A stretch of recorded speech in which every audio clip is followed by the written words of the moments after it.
There is a nationwide blood shortage, and I know people say that a lot because, if you ask the blood drive people when's the best time to donate blood, they're always going to say now. But really, the statistics are a little more startling than that.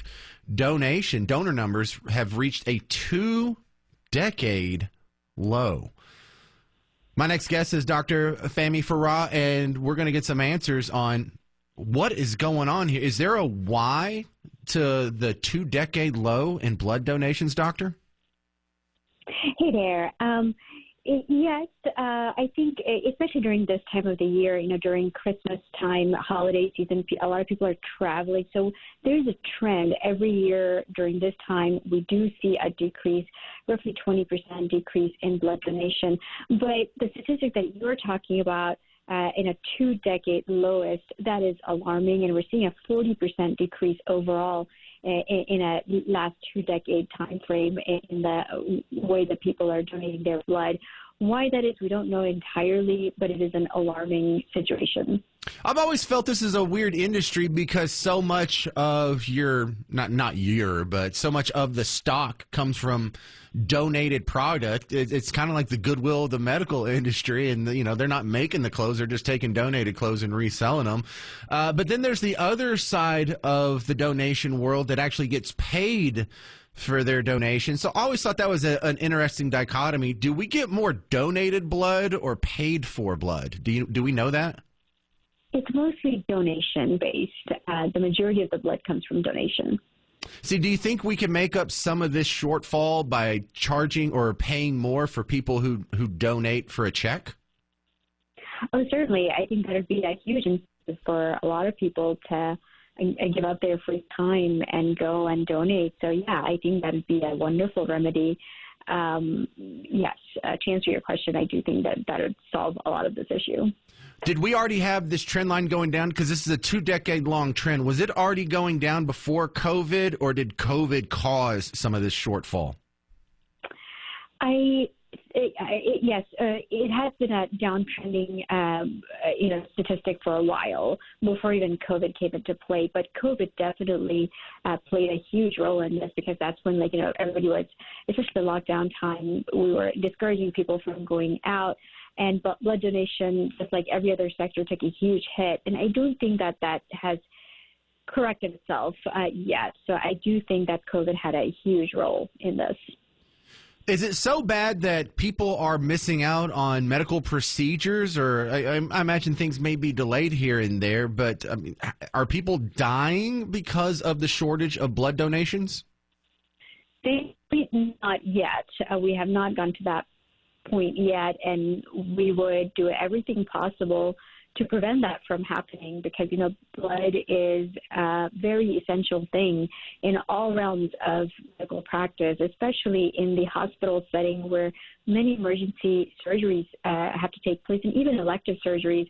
There are many times when we need blood products like, blood transfusion, platelet transfusion for people who have chronic anemia and kidney disorders. A lot of times they're dependent on blood donation, and these are like survival. People need blood donation for surviving. It's not like an option. When you need blood to survive. So this is something that we should never run short of, and we should all do our part to go and donate.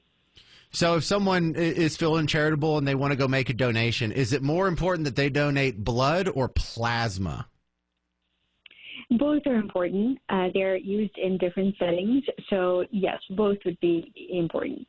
Yeah, I'm kind of new to this game. I have a kid who got sick last month. He had to have 3 plasma exchanges.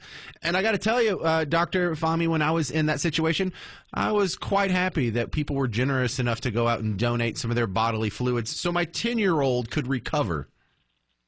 Exactly. It's life-saving. And, I want to thank all those who take their time out of their days to go and donate blood. So a huge applause and thanks to those, and encourage more people to do that because you have no idea how big of a help that is for the community and the number of people's lives that you're helping to save by doing that.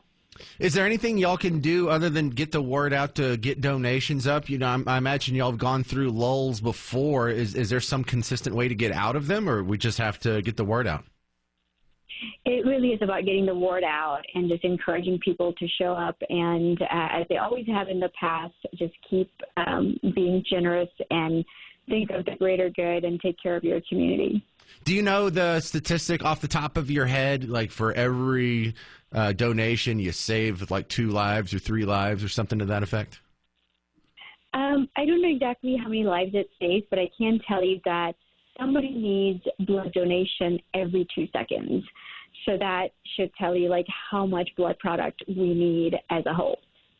What is a pint of blood going for these days? If I went down to the clinic and I let them poke me, could I walk away with what, $30-$40? I don't know the answer to that. For the most part, it's donation. I'm not sure if they're paying for the products.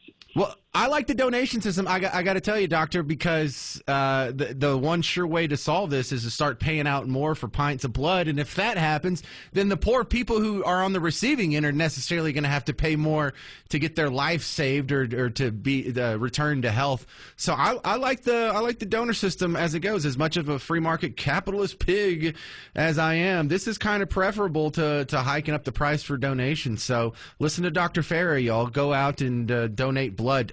What's the most common type of blood you would like to have as a cardiologist? Everybody, there are many different types of blood, of course. Blood types vary from person to person. So we need a variety of blood products because not like one specific type of blood group is not going to fit everybody, right? So we do want that. But the most rare kind is actually O negative. That's the one that a lot of people can use, and but we're not trying to say that only those people should go and donate blood. Everybody can donate who is eligible should donate because to cover all those with different blood types. All right, Dr. Fahmy Farah, thank you very much for spending time on the James Show and getting the word out about the blood shortage. Hope we can do something about it. Some of y'all, go do the right thing.